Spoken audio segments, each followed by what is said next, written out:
Je tiens à remercier les organisateurs de l'IFLA de m'avoir invité à participer à cet événement.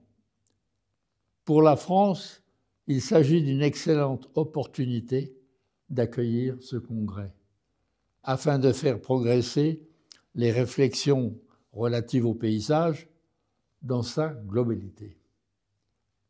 Face à l'actualité, il me semble que le global a pour mission principale d'aider la diversité de chaque local et non pas à chercher l'unification. Quittons l'arbre. L'arbre pousse, le papillon se transforme par étapes. Allons vers le papillon qui éclate en fin de parcours de couleurs comme le bouquet de fleurs.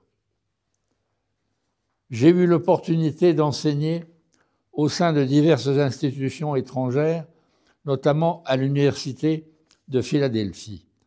Bien que ma mission fût clairement définie, j'ai éprouvé une certaine curiosité quant aux raisons qui poussaient des étudiants étrangers venus de différents pays à choisir mon enseignement.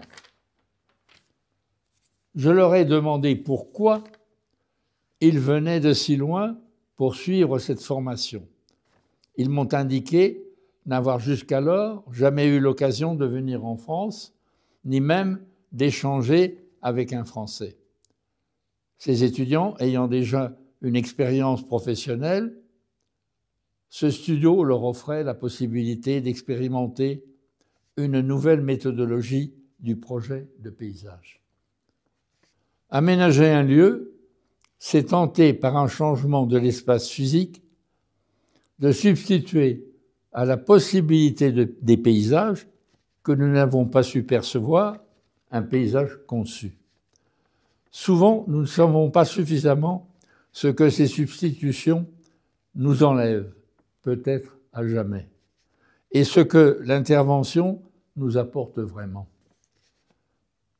Puis, analyser l'existant et découvrir dans l'usage même des lieux ce qui a été occulté par l'usure du quotidien et est en train de disparaître. Conviendrait-il de s'en souvenir? Il nous faut tout autant amener au visible la trace des nouvelles pratiques non encore identifiées. Ainsi, le non visible à du visible et à l'évident. Chaque cas particulier implique d'initier des approches spécifiques. Celles-ci, sélectionnées, précisées, peuvent devenir de nouvelles orientations. L'analyse inventive fait partie de la transformation de la démarche d'aménagement.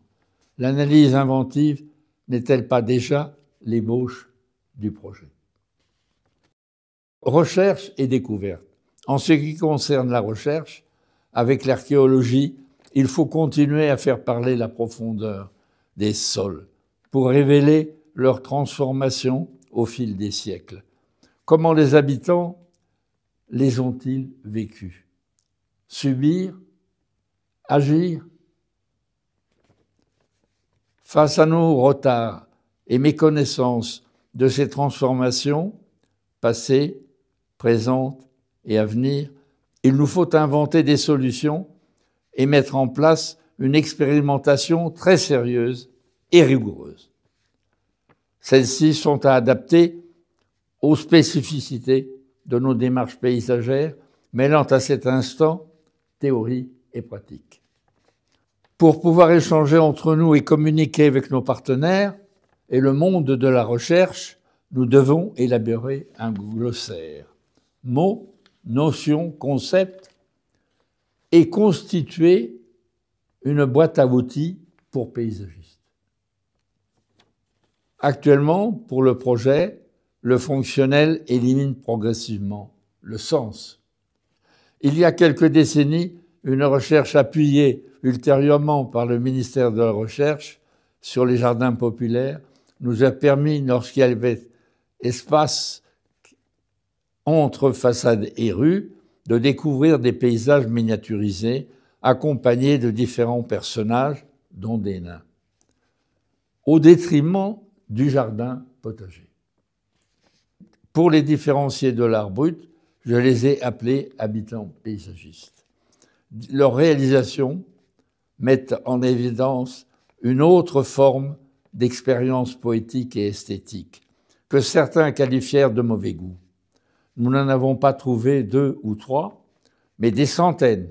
Nous nous sommes arrêtés à 1000, ce qui montre que ce n'étaient pas des exceptions comme Pic-Assiette et le facteur cheval. L'habitant paysagiste ne peut pas être dissocié de son paysage qui est lié à sa vie de tous les jours et qui en fait s'arrête et disparaît avec lui. Un peu partout, d'autres habitants ont construit l'espace entre clôture et façade, moulin, avion ou girouette. Souvent, à côté du moulin, on découvre un puits faux puisque l'eau arrive au robinet. Mais réminiscence du motif ancestral de l'implantation de la maison et son plus important fondement. C'est aussi une lunette sur l'obscure profondeur de la terre. Qui n'a pas un jour lancé un caillou dans un puits, puis attendu figé le moment de la rencontre du caillou avec l'eau ou les cailloux du fond pour pouvoir en apprécier la profondeur que l'obscurité ne permettait pas d'apprécier visuellement. Imaginons simplement un instant que l'on n'entende pas le caillou, c'est-à-dire qu'il continue de tomber. Le caillou peut alors blesser le monstre du Loch Ness ou traverser la terre et rejoindre des millions de cailloux qui pleuvent dans l'éternité ou faire jaillir nue la vérité du puits. L'absence de résultat met l'esprit en incubation. Il va associer librement les idées, les images, les concepts.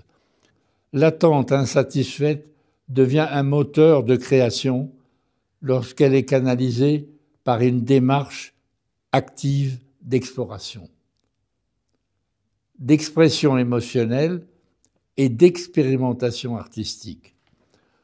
Dans une évolution aseptisée et digitalisée de la société, imaginons le besoin grandissant de l'être humain de se reconnecter à des expériences sensorielles et imaginaires afin de se ressourcer à sa vraie nature.